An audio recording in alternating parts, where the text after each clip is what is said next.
Well, great to see everyone here this evening. As Carmen almost said, I'm going to talk about decompression theory and gradient factors, and really trying to answer the question, what's going on with deep stops? There's lots of controversy about deep stops, and I'm going to try and give you a little bit of an introduction to that. So let me share my screen so you can see the presentation.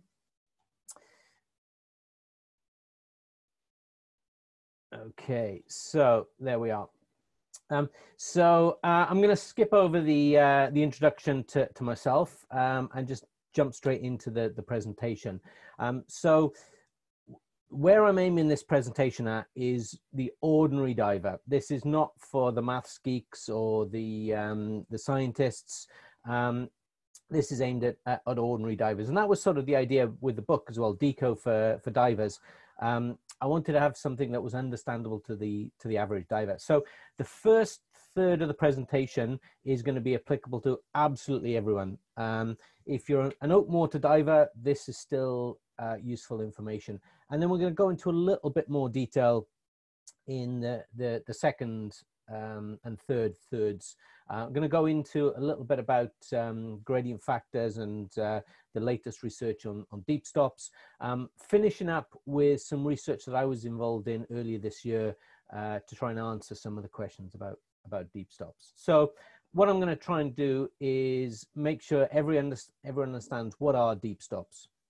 What do we mean by the term? And then look at what's changed. You know, deep stops were very popular, and then we seem to swung away from that. And the real question that we want answered as divers, what should we be doing? Okay, so before we jump into the details, though, we've got to understand a little bit of the principles of decompression. So I'm just going to do a very gentle introduction to some of the principles of decompression. As Carmen said, more than happy to take questions as we go through. So if you do have any questions, stick them in the chat and we can pick them up as we go through. So to begin with, the decompression's actually very, very straightforward. The whole idea of what goes on is very straightforward. When we descend, we take on nitrogen. Okay, so that's called on-gassing. And the way that happens is that we breathe compressed air in our lungs, which has got a higher pressure of nitrogen than we've got in our body. And that goes into the blood, which is carried around to the tissues, and we on-gas, we take on nitrogen. When we ascend, we off-gas, we release that nitrogen. That nitrogen goes from the tissues via the venous blood now, the veins, back to the lungs, and we breathe it out, okay? That's all that decompression involves. Very, very straightforward. The only thing we need to do is make sure that the off-gassing doesn't happen too quickly. And all the theory, all of the controversies, all of the different views about decompression, really what they're talking about is the meaning of too quickly. That's all we're interested in, is what do we mean by too quickly? So you can see in the middle of this slide here, you've got the arterial blood and the venous blood. So basically the blood system is the transport mechanism for the nitrogen being carried around the body. And the technical term for that is perfusion. Blood flow is perfusion. And the only thing that you've got to remember is that some tissues have got a better supply of blood than others. So for example, brain, CNS, central nervous system, muscles, lungs, have got a very good blood supply. And so they get nitrogen carried to them very quickly. Whereas others, like the fatty tissues, bones and joints, have much less of a blood flow, and so they get much less blood carried to them, and so less nitrogen carried to them. So the uptake and release of gases, of primarily nitrogen, is affected by the level of perfusion. Tissues that have got a good blood flow will have lots of nitrogen carried to them, but also lots of nitrogen carried away from them. Tissues that don't have a good level of perfusion won't have as much nitrogen carried to them, and they won't have as much nitrogen carried away from them. So that's one of the key points that we need to remember. But it doesn't matter whether a tissue has got a good blood flow, and we call those tissues fast tissues if they've got a good blood flow, and if they've got a poor blood flow, we call them slow tissues. But so it doesn't matter whether it's a fast tissue or a slow tissue. Overall, the overall shape of the on-gassing will be the same. So that's what I mean by in this graph here.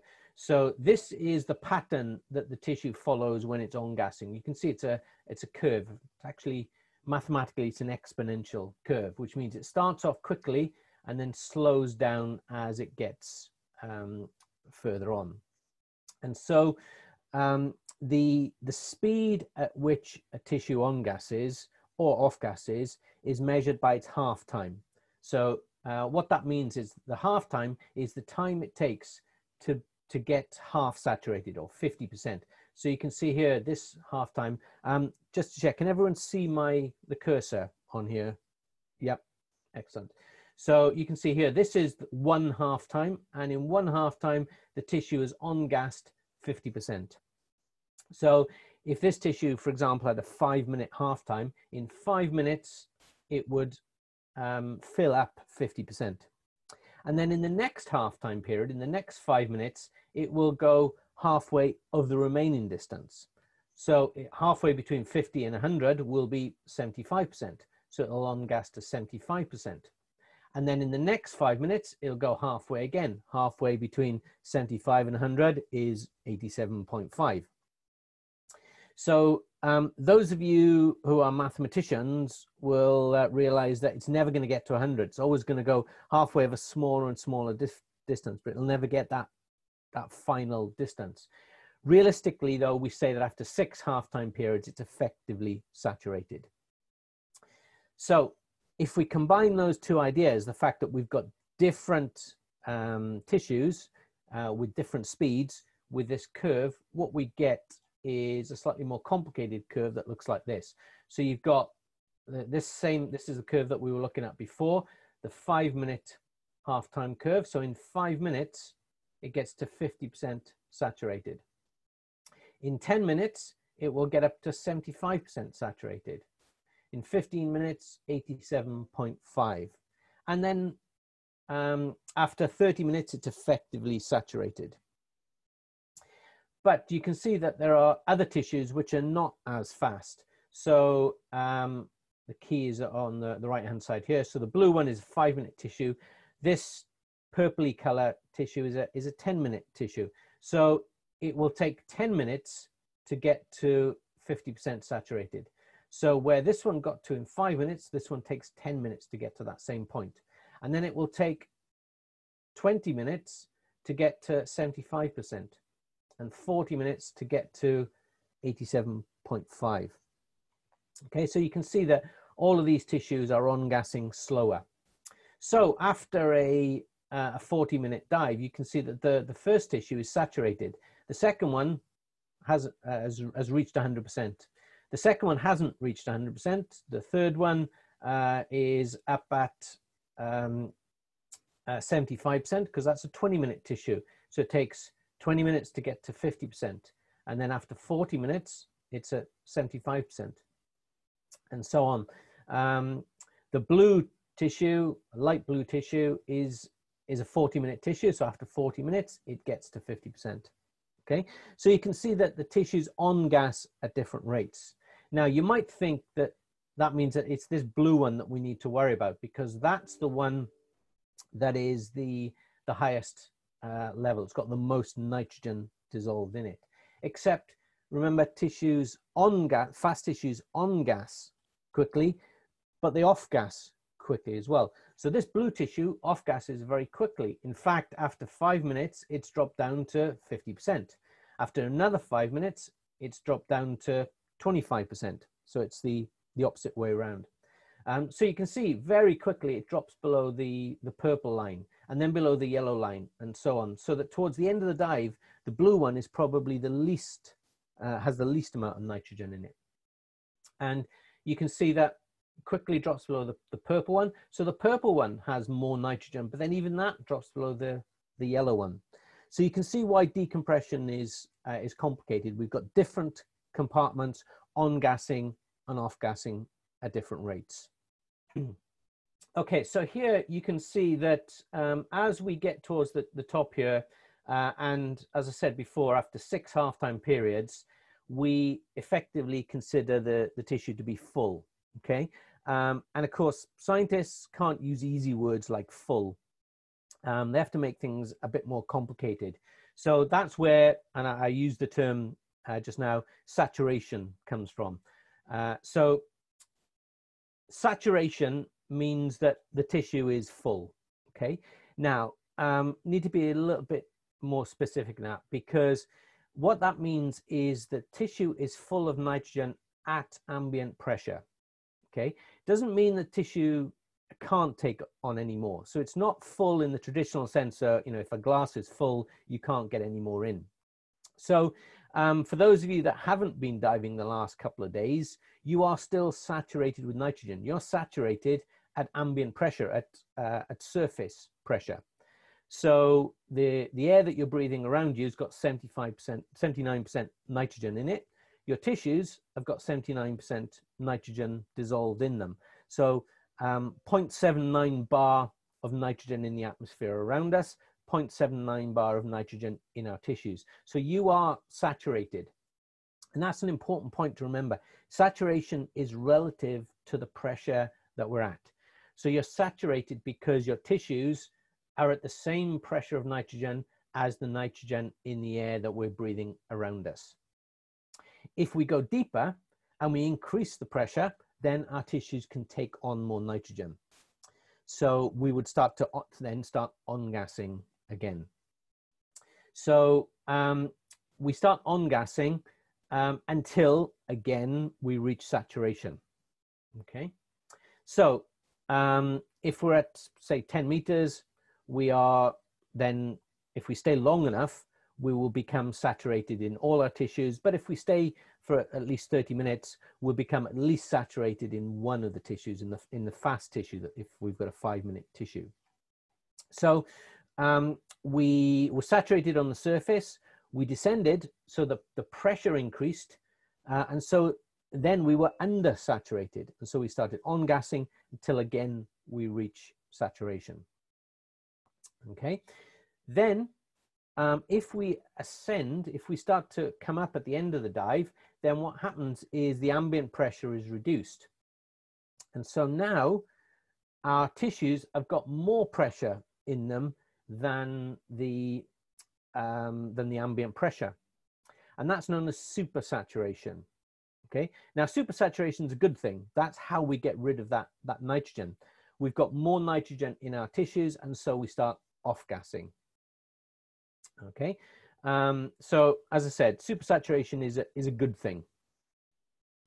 And not only that, the more supersaturated we are, the faster we'll off-gas.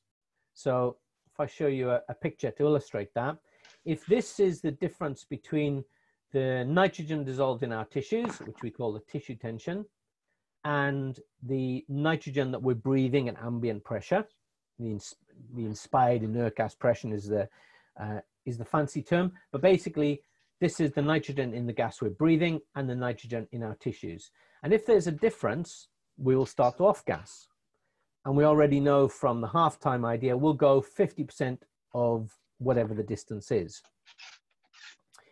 If the distance is bigger, so if we ascend a bit more, reduce the ambient pressure a bit more, and so make the difference bigger, we'll still go 50%, but 50% of a bigger difference is further.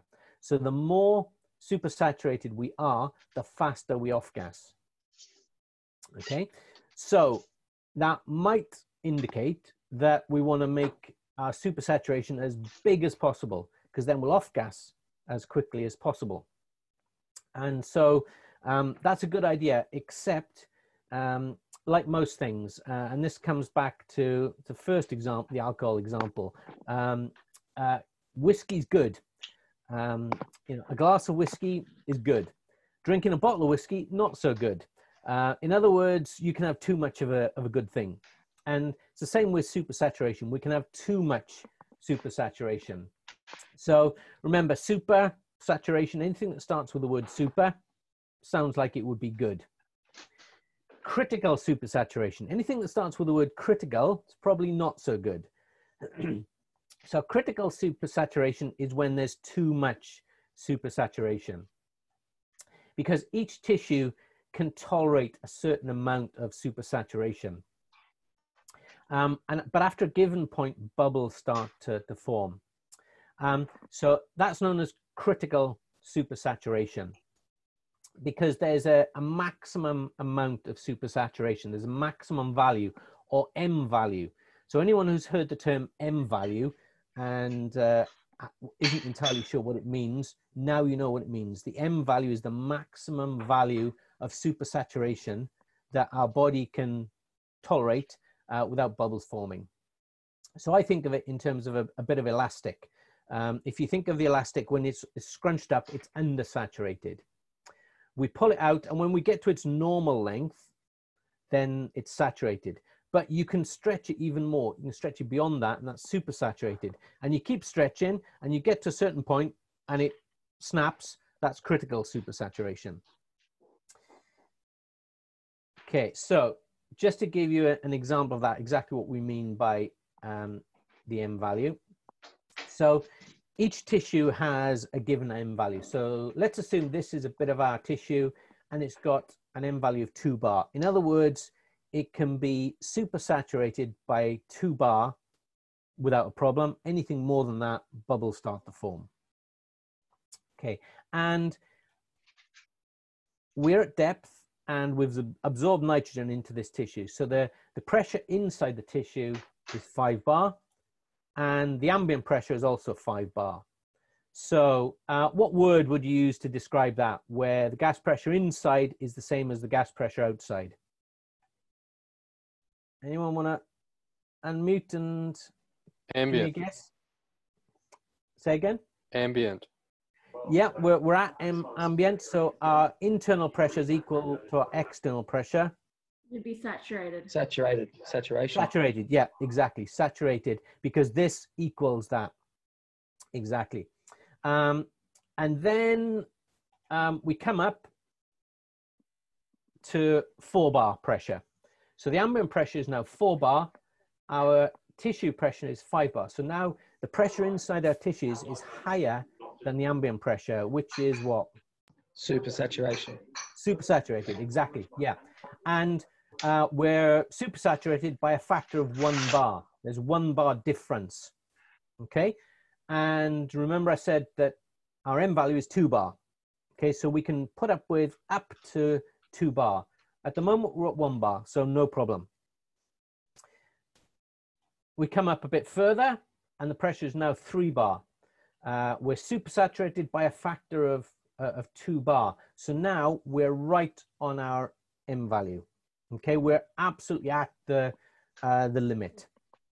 Okay, and if we go up any more, up even just a little bit, 2.8 bar, you can now see that the difference between ambient pressure in our tissues is 2.2 bar. So how would you describe that? Critical. Yeah, exactly. Critical supersaturation. We're more than 2 bar, and so critical supersaturation and bubbles are going to start to form. Okay, so that's all we mean by supersaturation. That's all we mean by saturation when these two numbers are the same. Supersaturation is when this number is lower than this, and the M value is the maximum difference between these two, and critical supersaturation is when we go beyond that and bubbles start to form. Okay, so I'm going to take a pause there, because basically we've covered pretty much all the terminology that you need to know in order to understand Deco theory. So just take a brief pause in case there's any questions on any of that. Thanks, Mark. Do we have any questions, anyone? Just pop a question in the chat and let us know. Yeah, I've got one. So with the tissue pressure at 5 bar, that's obviously going to decrease as you start to ascend. So is it just about the speed at which you're ascending that is going to have this M value come into play? Yeah, that's a good point. I sort of simplified the diagram, but as you come up, you will be off gassing. So this will be slowly dropping. Yeah, you're absolutely right. I've just simplified it. Or the other situation is when you do a rapid ascent, and then you don't have the time to off gas. But yeah, normally this would be dropping. You're right. Yep. So it's going to be more to do with the speed at that time. Exactly. Yep. That's exactly what we're coming on to next. Yep. Good. Great. Let's keep going. Thanks, Mark. Okay. So following on from that, then I'm going to put it into a picture so that people can sort of have a visual impression of what's going on. So what we've got along here, up the left-hand side, we've got the compartment inert gas pressure. Again, that's just the pressure of the nitrogen dissolved in our tissues, drawn against ambient pressure. Okay, so ambient pressure basically means depth. Okay, as the ambient pressure increases, this is depth. So depth is down here, and the amount of nitrogen dissolved in our tissues is up here. Okay, and then we've got this dotted line at 1 bar pressure, because that's the surface. We don't go to 0 ambient pressure. We're only coming back to 1 bar on the surface. So this is the surface.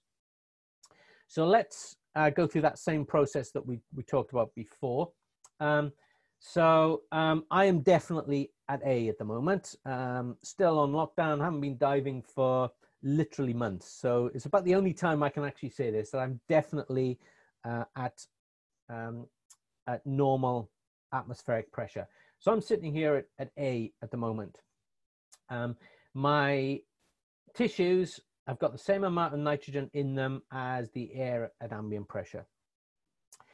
And then when I finally get to do a dive, I'm going to drop down to depth. So I'm going to increase the ambient pressure. Okay, so we're going to get down to this point. Okay, and if I descend quickly, I'm going to get down to ambient pressure, and my tissues won't yet have taken on much nitrogen. But then I'll start on gassing, and so the level of nitrogen in my tissues will start to increase. So I'll start to come up this way. So I'll start to move up until, if I stay there long enough, I will get to this point where my tissues have got the same amount of nitrogen as at ambient pressure. So the ambient pressure, or the saturation line. So this green line is the saturation line. This is saturated on the surface. This is saturated at this depth. Okay. And then it doesn't matter how long I stay there, I'm not going to absorb any more nitrogen into this particular tissue because I'm saturated. And then at the end of the dive, I start to ascend. So I'm going to start to move this way. I'm going to start to reduce my ambient pressure. So as I come up, I'm going to reduce my ambient pressure. But as I think it was Andrew said, we're also going to off gas as well. So I'm going to drop down this way a little bit. So as I come up, I reduce the ambient pressure, but also my tissues are also off gassing as well. So as I carry on ascending up this way, I'm also going to be off gassing this way. So I'm going to follow a line that looks like that. Okay, as I get back to the surface. Okay, so anything below this line, if this is the saturation line, anything under the saturation line is under saturation, and so I'm on gassing. Below the line, I'm on gassing. If I'm above the line, I'm super saturated, so I'm off gassing. So anything up here is super saturation. And remember, we said that there is the M value, which is the maximum amount of super saturation. So if you put that on the diagram, that's this blue line is the M value. So this amount, anywhere in this area here, is the right amount of supersaturation, is a good amount of supersaturation. Anything beyond the blue line is critical supersaturation. So if I come up nice and slowly, I will be able to stay within the M value line. If I come up quickly, if I do a rapid ascent and I go beyond the M value line, I get into supersaturation. Okay. So you can see that a rapid ascent could trigger that. The other way that I could trigger that is that if I stay at depth longer, now you can see that the deeper I go, the greater the nitrogen ambient pressure is. And so at a shallow depth, I could be saturated here, but it's not much higher than the surface. The deeper I go, the higher the level of nitrogen, so the higher level of saturation. So at depth, there's a lot more nitrogen. I've saturated at a higher level. In other words, I've got more nitrogen to get rid of. So if I now start ascending at my nice controlled ascent rate, you can see that if I carry on going, even at a 10 meter a minute ascent rate, I would break the M value line because I've just got too much nitrogen within my body. So this is what we mean by decompression diving. I can't go directly to the surface, even at the right ascent rate. I can't go directly to the surface without breaking the M value line. And that's the difference between a decompression diver, a mandatory decompression dive, and a no-stop dive. No-stop dive means that I could go directly to the surface without breaking the M value. I wouldn't need to do mandatory decompression stops. As my nitrogen increases, then I've got too much nitrogen, so I can't go directly to the surface. I need to do a decompression stop. So what's going to happen is that I ascend up, and you can see if I go any shallower than this, I'm going to break the M value. So the depth of my decompression stops are determined by when I'm about to break the M value. So that's why they change in depth. You might have a stop at 3 meters or 6 meters or 9 meters or deeper, depending on how much nitrogen I've got and when I'm going to break the M value line. So there, what I need to do is I need to stop and wait and allow my tissues to off-gas until they off-gas enough that I can then ascend to the surface without breaking the M value. So this might be a single stop at 3 meters or 6 meters for a couple of minutes to off-gas enough before then going up to the surface. Okay. Now, again, I've simplified this a little bit because I'm only showing one tissue compartment. Remember, we've got multiple tissues, and each tissue has got its own level of on-gassing and off-gassing. To make things even more complicated, each tissue's got its own M value. Okay, so this is a bit of a simplification. But if we put all these ideas together now, this compared to the multiple tissues, we get a picture that looks like this. So instead of just looking at one tissue, we're going to look at 3 tissues. Tissue number 1 is a fast tissue, so it is on-gassed quickly and is already on the saturation line. Tissue number 2 is a medium tissue. It is on-gassed from there up to this point, but it is still below the saturation line, so it's still on-gassing at this point of the dive. Tissue number 3 is a slow tissue. It's barely on-gassed at all. Okay, but it is still on-gassing. So at the end of the dive, we've got this situation. And we then start to ascend. So we start to move this way. Okay, so as we start to ascend, tissue 1 starts to off-gas. And we can ascend all the way up until we hit the M value line. While that's happening, tissue 2, to begin with, as we ascend, it is still on-gassing. Between points A and C, it's still on-gassing. So we're ascending, tissue 1 is off-gassing, tissue 2 is on-gassing until it gets to this point where the amount of nitrogen is the same in the tissues as in ambient pressure, and then it starts off-gassing. So tissue 1 was off-gassing during the whole part of the ascent. Tissue 2 is on-gassing and then switched to off-gassing. Tissue 3 is on-gassing the whole time. So you can see what happens here is we've reached our first decompression stop and one of the tissues is still on-gassing. So at this decompression stop, tissue 1 is off-gassing, tissue 2 is off-gassing, tissue 3 is on-gassing. The level of nitrogen is actually still increasing. It's a slow tissue, so it's not increasing by much, but it is still increasing. So we wait at this stop until we can ascend up. and then at the end of our deco stop, we ascend up. Okay, so tissue 1, we ascend, and it's still off-gassing. Now you can see we haven't actually gone all the way to the surface.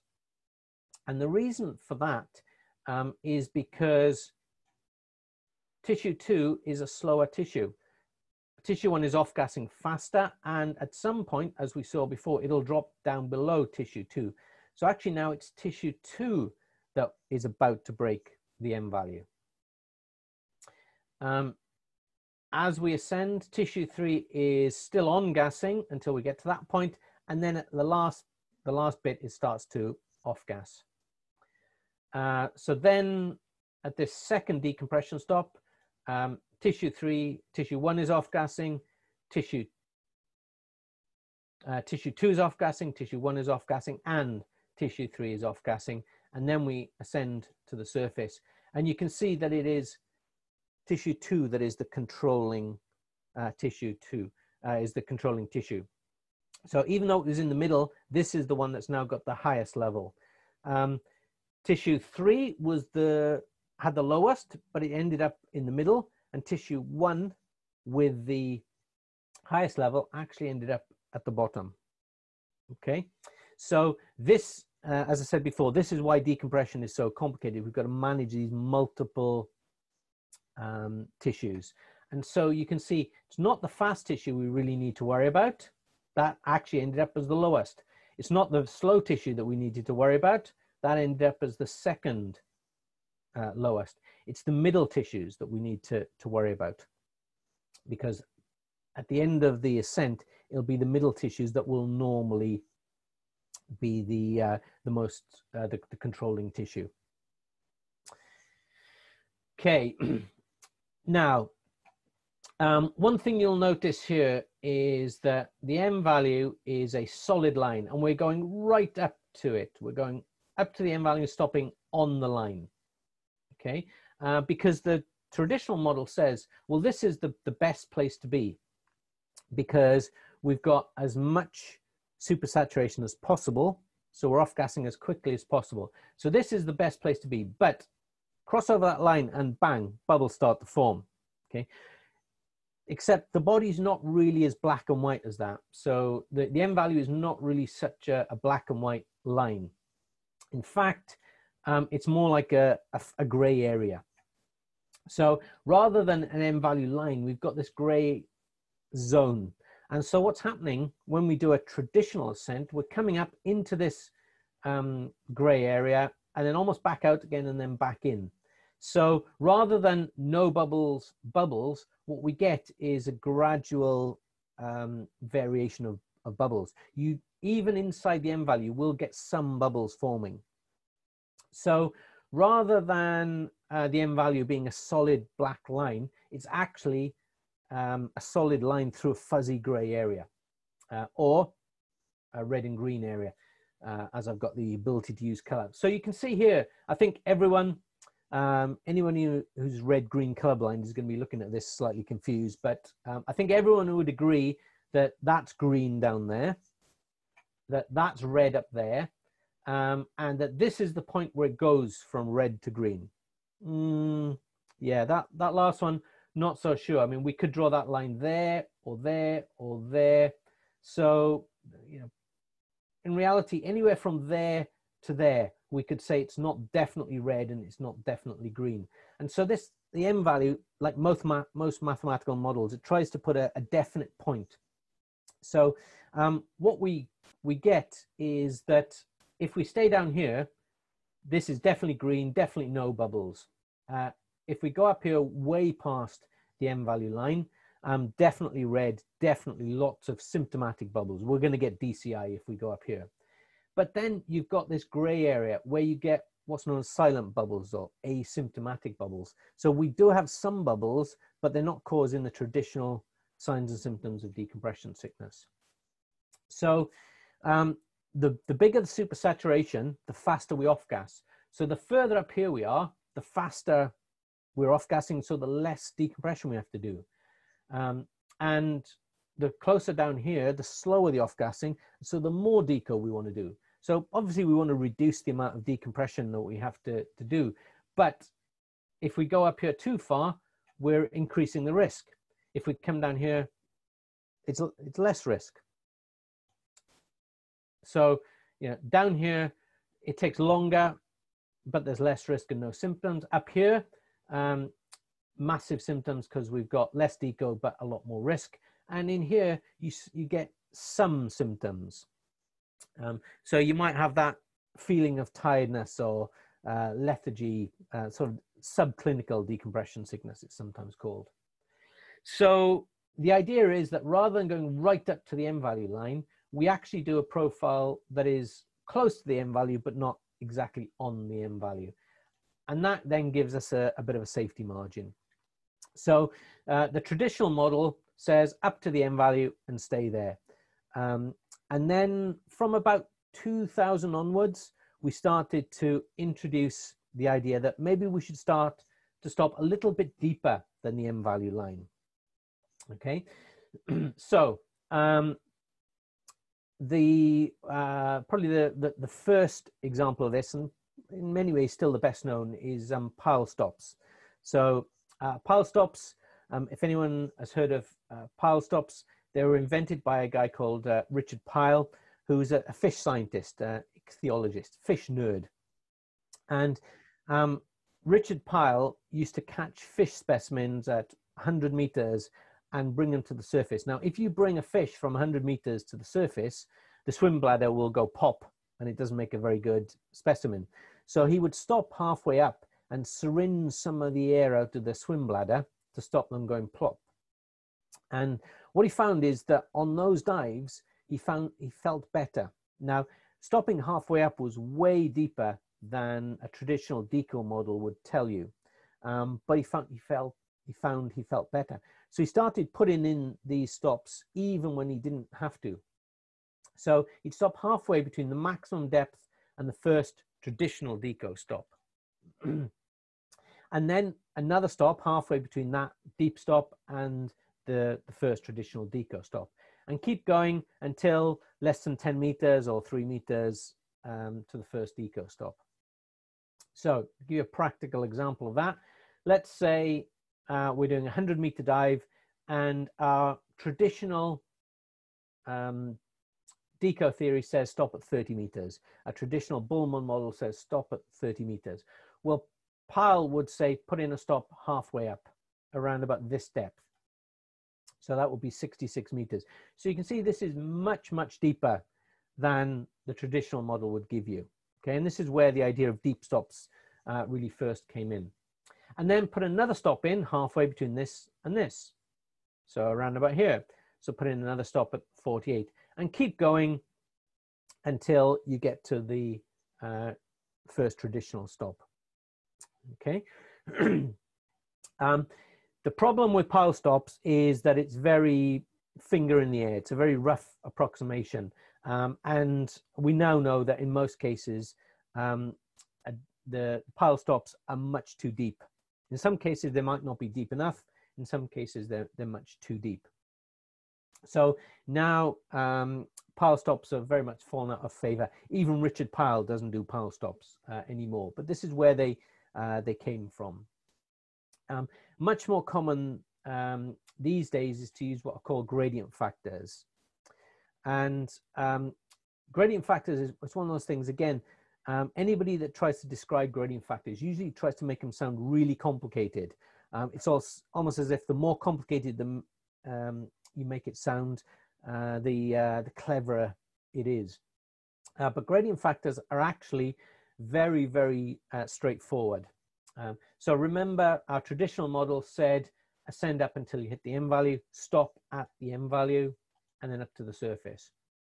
Well, gradient factors are a way of trying to keep out of this gray area. So gradient factors are basically just another 2 lines on this graph. So is there anyone that uses gradient factors on their computers? Anyone with a shearwater computer that uses gradient factors? No? Anyone with a shearwater computer at all?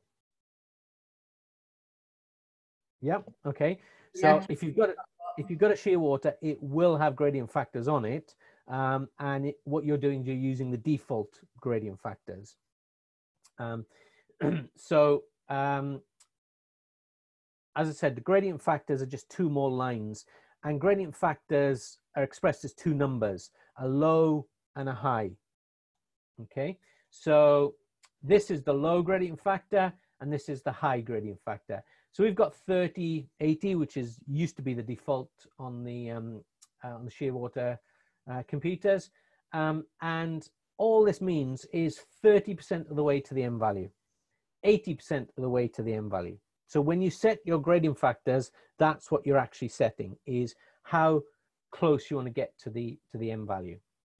So the way these two numbers are used is that the low gradient factor determines the depth of the first stop. So what we do is we ascend, and remember our traditional model said ascend up until you hit the M value. Or another way of thinking of the M value is 100% of the M value. So rather than ascending up to 100% of the M value, we're only ascending up to 30% of the M value. We're only going 30% of the way. Okay, and you can see that our normal ascent would have had us hitting the M value at this depth. 30% gives us a much deeper stop. So we're stopping deeper than a traditional model would give us. And if I change the gradient factor, I change the depth at which I hit my first stop. So the low gradient factor determines the depth of your first stop. Okay, and then so that's the first point of interest. Now remember, then we said we'd go up to the M value, and we would do deco stops, and we could until we could ascend until we were within the M value on the surface. Okay, so another way of saying that is surfacing with it just within the M value, or just within 100% of the M value. So that's where we would surface at 100% of the M value. This is at 80% of the M value. So rather than waiting until we drop down to 100% of the M value, we're going to wait until we drop down to 80% of the M value. Okay, so obviously that's going to take longer. To drop down from the M value to below the M value is going to take longer. So the high gradient factor determines the length of the last stop. So the low gradient factor determines the depth of the first stop, and the high gradient factor determines the length of the last stop. And the way that that works is we've got this point and this point. We connect those 2 points up, and that then becomes our ascent. So we ascend up without breaking this new line, okay, until we ascend and hit the surface at 80% of the M value. So you can see that as we ascend, we gradually move from 30% towards 80% of the M value. So rather than staying at 100% of the whole time, we're staying within 30% to begin with, and then gradually moving towards 80%. Okay, so those of you that have got shearwaters, I think now the default is 3075. So you are using gradient factors, even if you're not aware of it. Any questions on gradient factors?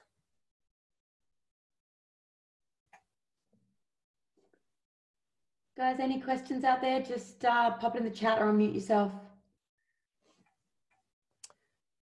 No. No, I think we're good. Keep going. Excellent. Okay. Now, the next bit I'm going to go through pretty quickly, because 10 years ago, I would have spent a lot of time talking about bubble models. Whereas bubble models have fallen out of favor quite a lot in the last couple of years. You can see this is actually a pretty minor adjustment to the traditional model. If you're writing a computer program and it says ascend up until you hit 100% of the M value, it's pretty easy to say ascend up until you hit 30% of the M value. So even though it produces quite a different ascent, the principles are very, very similar. But bubble models are an attempt to do something very different. Bubble models are an attempt to actually model all of those bubbles, those silent bubbles that form. So bubble models, sometimes called dual phase, because dual phase, dual state of gas. Bubble models assume that some gas is dissolved, as the traditional model says, but they also have free gas or bubbles, and it tries to model all of that. And it goes back all the way to the 1970s, when a researcher called Hill said, well, actually these bubbles can actually slow down the deco. And so by doing deep stops and stopping these bubbles from forming, it can actually make the decompression better, not worse. And so bubble models try and reduce the formation and growth of bubbles. And there's a couple of implications of bubble models that, even though we don't tend to use them that much these days, it's still worth understanding. And I'm sure all of you will have heard of the bottle of Coke analogy. And for recreational diving, the bottle of Coke is a great analogy. For technical diving, beer is a much better analogy.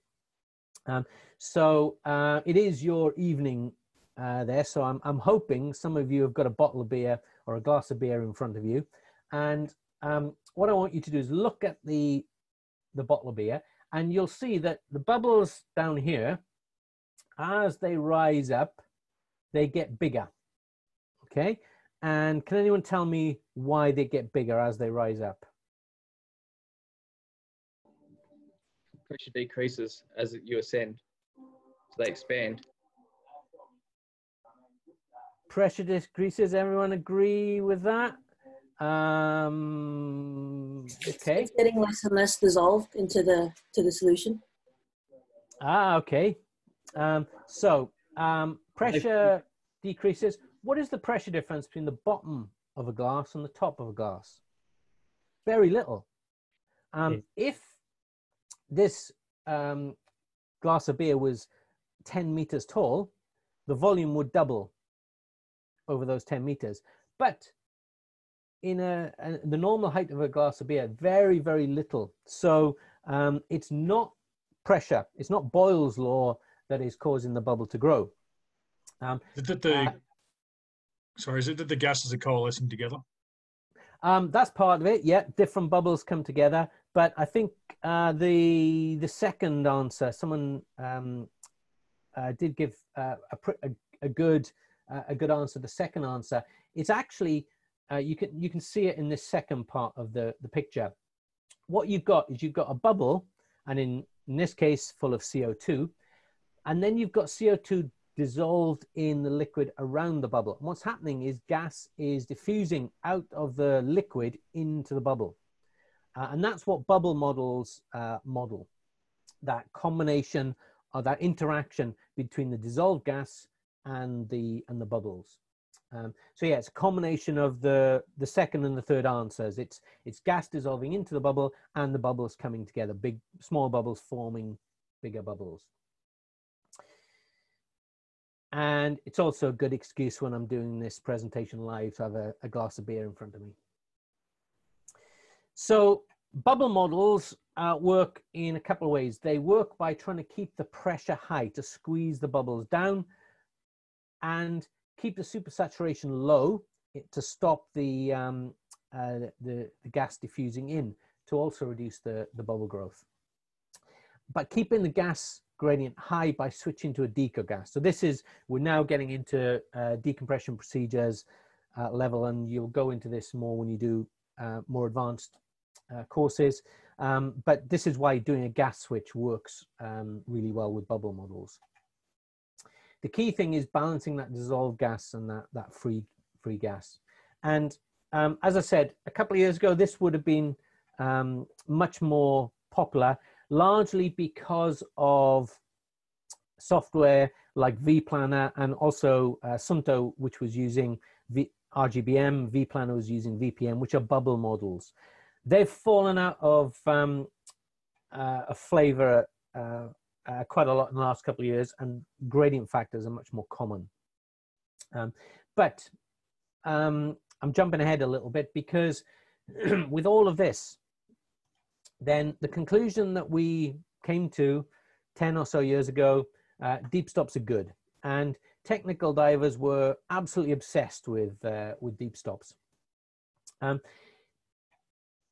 But there were a couple of problems that we came across with deep stops. Two really. The first is that again, too much of a good thing can be a bad thing. But people got carried away with deep stops. If deep stops are good, then deeper must be better. So the progression, traditional models, if you put those in a gradient factor terminology, 95, 95, go up almost to the M value and stay there. And then with gradient factors and deep stops, we switched and started using 30, 85. So much deeper initial stops.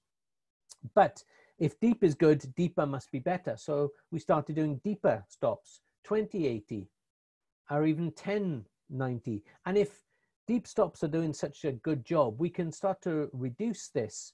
So maybe 10, 95 back to Bullman on the M value, even going beyond Bullman. So you can see that people just got carried away to the extent that there was a quote that was made. If you get your deep stops right, you can blow off your shallow stops, as you've already done most of your decompression. Now, if anyone's taking notes, I don't want you to write that down, because see the little asterisks there? I don't want you to write that down because it's complete bollocks. Just because you do deep stops doesn't mean you can blow off the shallow stops. In fact, it might actually make things worse. So that was the first problem with deep stops. People went too far with it. The second problem is that the research didn't actually back up the idea of deep stops. So there were a couple of bits of research that said, actually, it doesn't seem to work as well as we thought it did. But the study that really had an impact was a Navy study in 2011, which said that when they compared a deep stop and a shallow stop profile, there were a lot more cases of DCS with deep stops than with shallow stops. Not only that, the deep stops gave more serious bends. So it really blew the deep stop idea out of the water. So the big question, given that they were so popular, why did the deep stops fail in the US Navy study?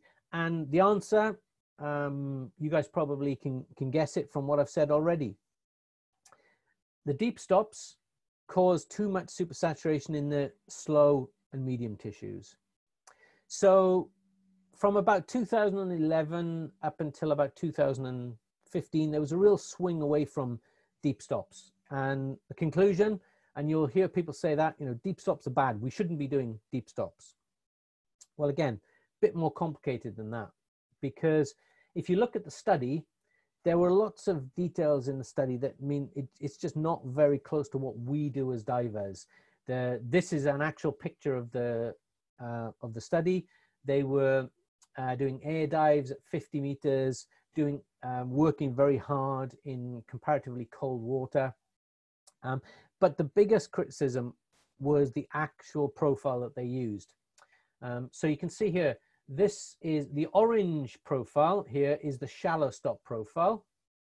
A bit difficult to see the details, but that's the shallow stop profile. And the red profile is the deep stop profile. Okay, and you can see quite a lot deeper. The problem is that that's not what you or I might call a deep stop profile. That's not what technical divers do. So for example, if we're using the VPM ascent, that's what this would look like. This is the blue line here. It's hidden behind the brown line up here. But it's quite a lot shallower than this profile. So this purple area here in the middle is the extra deep stuff that this profile did. So it's not exactly the same as we would do. Now, saying that, this is where it gets very controversial. This is where people really started to get very personal about their preferred dive profile. So it depends on how you draw this graph. This is an example from someone who's saying, you have to discount the study completely. This is a graph because basically they're saying it's nothing like what we do. This is a graph drawn by someone who thinks the study is valid. And you can see actually the green line is the equivalent if you make the overall deco the same length. Okay, and it's not quite so different.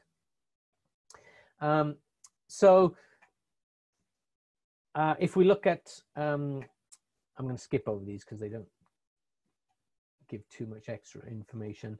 But basically, the conclusion is deep stops are complicated. We've now got people saying deep stops are good, we should be doing deep stops. We've got people saying deep stops are bad, we shouldn't be doing deep stops. And so you as divers who are trying to decide what to do, what to put in your computers for deco diving, what should you be doing? Well, the first thing we should do is stop using the term deep stops, because what do we mean by a deep stop? One of the problems is that everybody uses a different terminology for deep stops. So what do we mean by deep stop? Well, one definition of a deep stop is anything deeper than a traditional deco model would give you. So if this is a traditional deco model, descent along the bottom up to the first stop, and these are my deco stops. So if that is the depth of my first traditional stop, then that is deeper. So that's a deep stop. Is that a good deep stop? Probably yes. That is a deep stop. Is that a good deep stop? Again, probably yes. What about that one? Well, maybe that's a bit too deep. What about that one? What about that one? Well, yeah, that's probably too deep, where, you know, because you can keep going infinitely. What about if we stop on the bottom? Well, that's definitely too deep. What if we stop deeper than our bottom? Well, of course, that's too deep. So we've got, deep stops is a misleading term because it doesn't actually mean anything. These are all real deco profiles. This is a traditional profile. These are different gradient factors. This one here, gradient factor 30, also corresponds with a VPM model. This corresponds with Powell stops. So these are all deep stops. Some of them are probably good. I would certainly use this one and this one. I would say that's probably doing you good. Down here, probably not. So that's the key question is, well, we've got to define what we mean by a deep stop. And how deep is too deep? So this is where we got to, you know, in the bad old days, 10, 120, yeah, definitely too deep. So very quickly we jump back to 3080, because remember, the low gradient factor determines the depth of the first stop. So that's going from deep to not quite so deep. And then a little bit less deep again, a little bit less deep again. So you can see there's a big difference between 10 and 50. So these are two very different profiles, but 50 is still a deep stop. It's still a lot deeper than a 95 would give you. So 50-80 is now pretty popular. Little bit shallower, but still deep. Also what's becoming popular is changing the high gradient factor to give yourselves a little bit more conservatism in the shallows. The lower this is, the longer your shallow stops are. So all of this is opinion. So what is the right answer? And the short answer is no one really knows.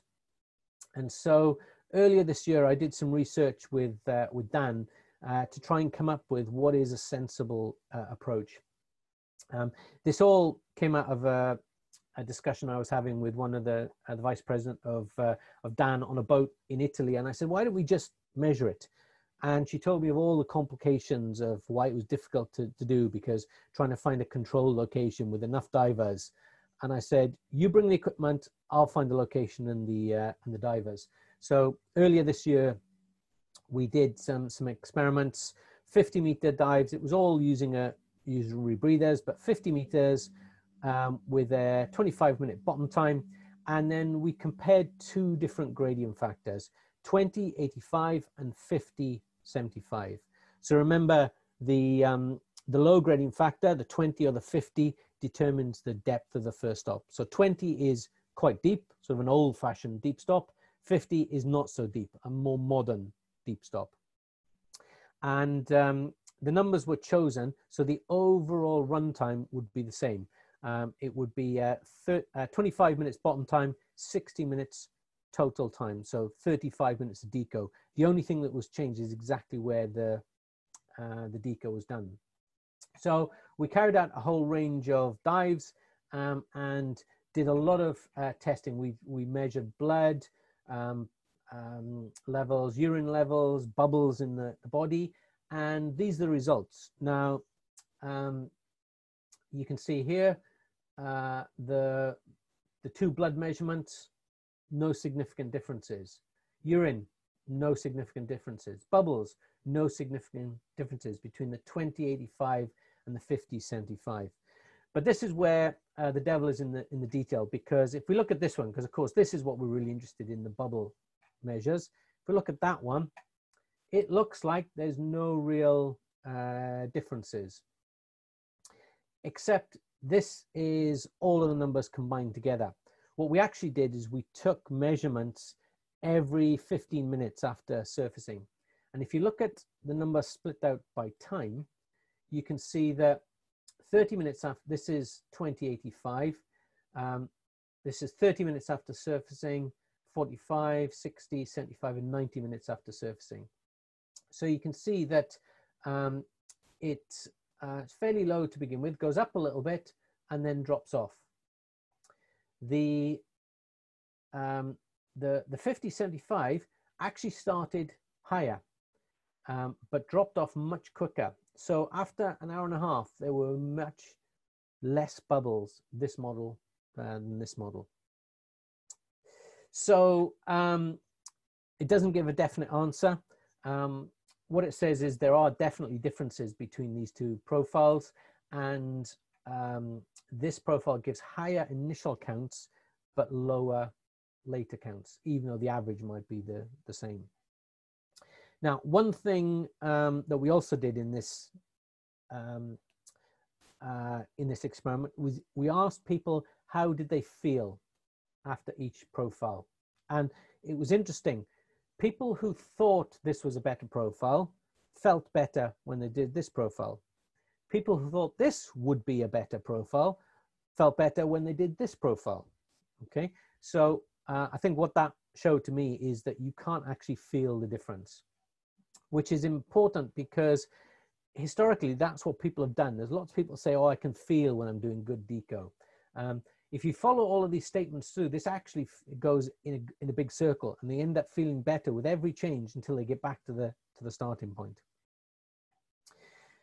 So we've had conclusions that deep stops are good, deep stops are bad, and deep stops are complicated. So to wrap up, final conclusions. Deep stops is a misleading term and actually causes more confusion, I think, than help. You can definitely stop too deep, no doubt about it. There are some models that will have you stopping too deep, and some divers have definitely overdone it. So anything with a 30 low gradient factor or less, I think doesn't give any advantage and is probably counterproductive. But don't throw the baby out with the bathwater.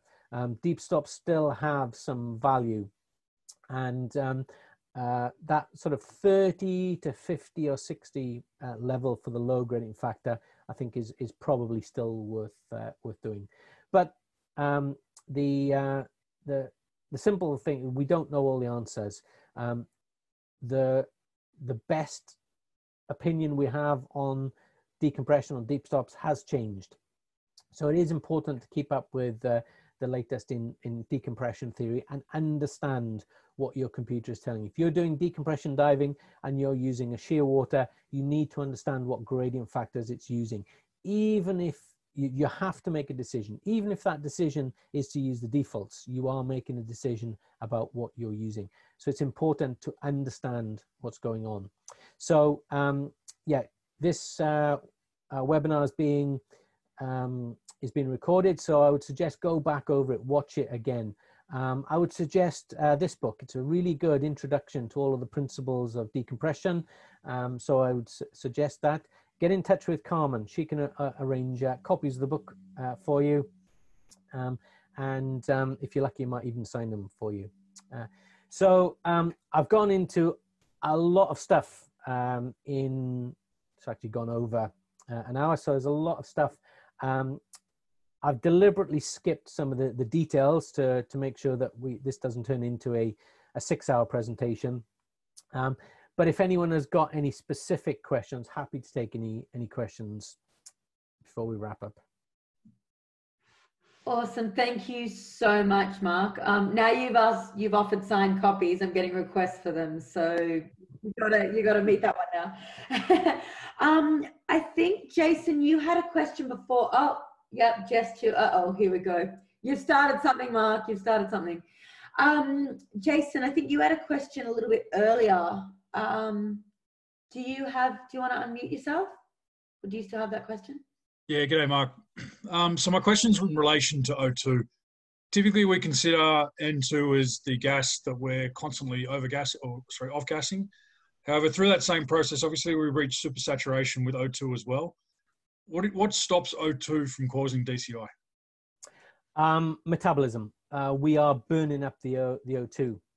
So yes, in theory, if O2 wasn't being used up in the body, it would become a DCI risk as well. But yeah, we burn up the O2, and not only that, O2 is carried slightly differently in the body to nitrogen. The body is adapted to carry oxygen with the hemoglobin. So nitrogen is carried dissolved in the tissues or in the blood, whereas oxygen is carried chemically as part of the hemoglobin.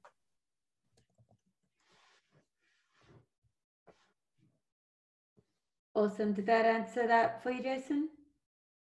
Cool. Awesome. Thanks, mate.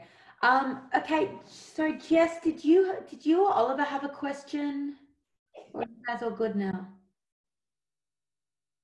I think Oliver's put it on the chat, but I'll probably say it anyway. So, what are your thoughts of having sort of low gradient factors that equal high gradient factors for tech dives? For example, like doing 85 as compared to 50, 75, and so on. So essentially, what you're doing is you're not really introducing deep stops. What you're doing is that's just conservatism across the board. So the idea with having the low and the high different is that you've got 2 points, so you can adjust. In effect, if you're using 85, what you're doing is you're just bringing the whole M value line down. Now, that's not necessarily a bad thing at all. And in some ways, that's sort of a natural extension of what we're talking about. We're bringing the low gradient factor up. Personally, I think there is still a value in having a difference between the two, because the way I tend to think about it is that the low gradient factor and the first stop, the depth of the first stop, is optimized for the fast tissues, the ones that are reaching critical supersaturation during the ascent. The high gradient factor is then optimized for the medium tissues. So personally, I still like to have a separate number, but that's not based on any firm evidence. That's just my personal opinion. Okay, thanks heaps. There was another question I think you put up as well about the different, in this study, the fact that we use different high gradient factors in addition to the low gradient factors. So I did mention that, but I'm going to stress that again because it's a really important point. One of the important things that we wanted to achieve is the same overall length of dive, the same overall length of decompression. Because if we hadn't, then in effect, what we would have been doing is artificially affecting the result. Because effectively what we were trying to look for is, was it better to stop deep or shallow? So having the same overall time allows you to compare the two directly. It would be really nice to compare the others as well. The 2085 and the 5075, the various combination. But yeah, it's just a matter of time. The whole idea with these experiments is that it's a starting point that we could then do some further experiments from. Awesome. Matt Tuckwell had a question. He said, should the gradient factor differ between OC and CC? That again is a really good question, and the simple answer is we don't know. Most of the divers diving on that particular study were on closed circuit, mainly because it's actually pretty difficult to find someone willing to do open circuit trimix dives in the UK these days. Almost everyone is using a rebreather. And so, it's sort of realistic to be doing that sort of dive on a rebreather. In theory, there may be some differences between open circuit and closed circuit. But again, we were trying to pick one point and stick to that. Because then again, if you're using open circuit, then the Deco gases that you use will have a big impact on the decompression as well. So in some ways, using closed circuit and a fixed set point all the way through reduced the number of variables. But again, doing the same exercise on open circuit would be worthwhile. One of the reasons we picked that particular profile is that there was a study done a couple of years ago comparing different Deco profiles on open circuit. And the idea is if we're all using the same profile, then that, again, that's one less variable. We can start to compare results across studies. But yeah, I mean, we certainly haven't found all the answers. Yeah, it's a starting point. Awesome, thank you. Jason, you had one last question? And then Oliver, you're next. So do I ditch vPlanner and move to multi-deco? Yes, that's an easy question. It's a free upgrade, and multi-deco will allow you to use VPM as well. So yeah, you get more for free, and one of the options is the way that that things are going. So yeah, I would suggest you do. Amazing. And Oliver, that's an easy one. Nice and easy. Oliver, your turn, mate. Yeah, my question was just about gradient factors and depending on the depth of the dive. Do you think that there's any value to using a different gradient factors for example, a relatively deep dive, say 80 plus meters, compared to a relatively simple tech dive at 40, 50 meters? So I know there are some divers who do use different gradient factors for different depths. I don't. I don't change my gradient factors depending on the depth. And I've used the same set of gradient factors on exactly what you were talking about. I use the same set on the Britannic as I would on a 40 or 50 meter dive. And it seems to work for me.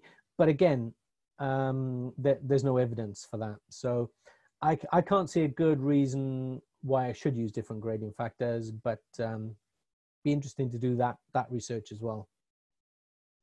Thank you. Awesome. Samir, your question, mate. Oh, just gonna unmute myself and show myself. Hey Mark, how you going? So one of the things I'm wondering, and this is specifically ocean diving, not so much cave diving, when it comes to working in currents and you're doing fairly deep dives. Now, one of the things over the years, I mean, we use rebreathers, we sort of realize that certain gas densities, certain trimix mixes are better than the rest with a certain softener line sort of size. With the studies that have been done with the different gradient factors and all that, is there been studies sort of between static a decompression where it's a controlled environment, say in a cave, where they might be sitting in a habitat, something like what the guy's been doing in New Zealand, or someone who is bouncing up and down in big swell in currents after a fairly deep dive. Do you know much what's been done with regards to that? So yeah, that's a really good point. When you're looking at studies, you've got to look at the conditions under which they were done. That's one of the criticisms of the Navy dive. I showed you the picture earlier of the conditions that they were in. They're in a pool and exercising. So it was a study into work as well as decompression. One of the problems is, and you can see it just from the questions that we've had 4 or 5 different, what about this versus that? Every one of those is a different combination to be tested. And the problem we've got in decompression is there is just not enough research going on.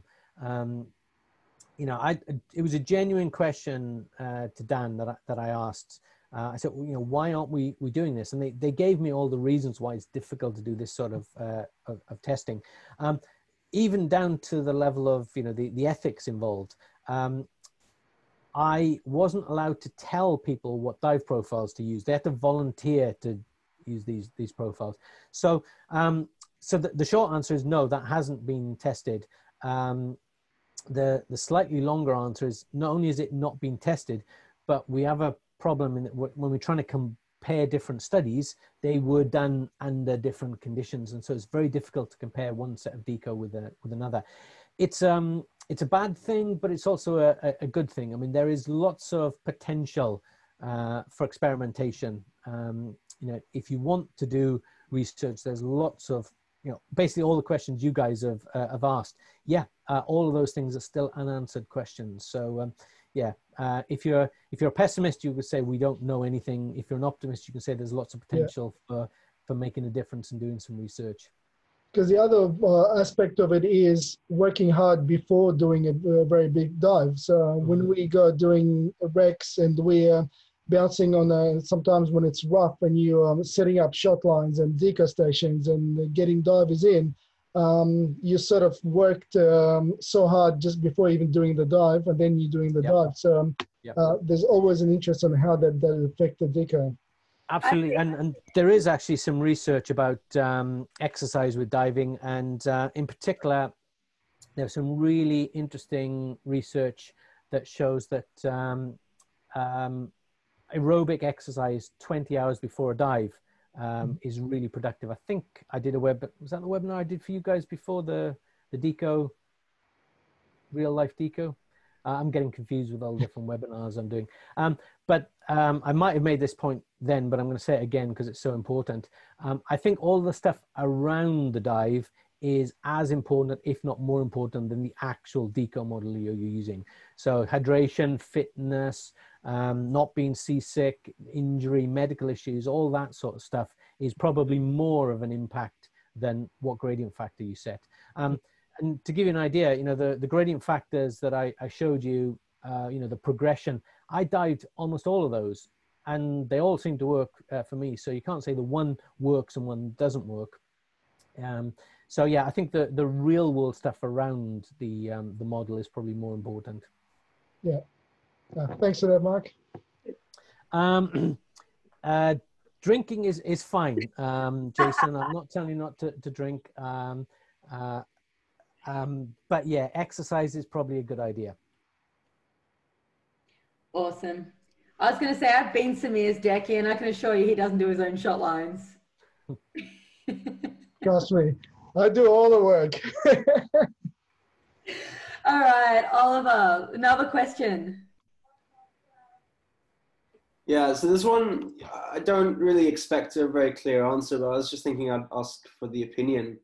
So I'm up here in Norway and done relatively aggressive technical dives here. And in the summer, we have massive thermoclines. So in the top 10 meters, it would be sort of 20 degrees. And then below that, it's like 6 to 8 degrees. Gigantic difference. And as Jess mentioned earlier, I've done all of this with a gradient factor of 85. And part of that logic is that it gets me up into a nice, warm, comfortable area. Do you think that there's still value in doing deep stops for up here where there is such a temperature difference, or do you think that there would be the temperature offsets any value of deep stops? Yeah, that's a really good question, and there's a couple of factors in play there, and I think this is possibly one of the times where the depth of the dive would come in, because there's lots of research. The temperature has an impact not just on comfort but on actual decompression efficiency, and what you don't want to do is be cold on the deco. So you know, you've got it the right way around. Your deco is in the warm area, and the bottom part is is at depth. The complication or the potential problem is that if the thermocline is sufficiently shallow, you may be rushing to get into there, and you may be in a danger area while you're still cold. So again, it depends on the, you know, if you're talking about, if it was a question of changing my gradient factor, my low gradient factor from 50 to 60 in order to just do my first stop in that above the thermocline, absolutely, yeah. Going all the way up to 85 and potentially pushing and missing some of the deep stops in the cold area where I'm not circulating as well, that I would be a bit more hesitant about. So yeah, I think it depends on the, you know, if you're making changes in order to change the depth, the first stop depth by 20 or 30 meters, then that's maybe not such a good idea. If you're doing it to bump it up that next 3 meter increment, then yeah, I wouldn't have said that was a problem at all. Awesome. Thank you. Have we got any more questions? Other than opening a bet that Samir can't pull up his own shot line, do we have any other questions? No, Samir's got my full support. You know, from a safety point of view, you should get someone else to do all the heavy lifting. That's what support divers is for. We even got a manual for it. Were you just saying they needed to exercise? Exactly. Weight training. The divers to exercise too. Awesome. I'm All not right. doing anything anymore. I think we're about ready to wrap it up. If there's a last chance, last call for questions. I think you're really thorough, Mark. I think everybody's pretty happy. Are we all happy with that? Does everyone understand everything? Yeah, amazing.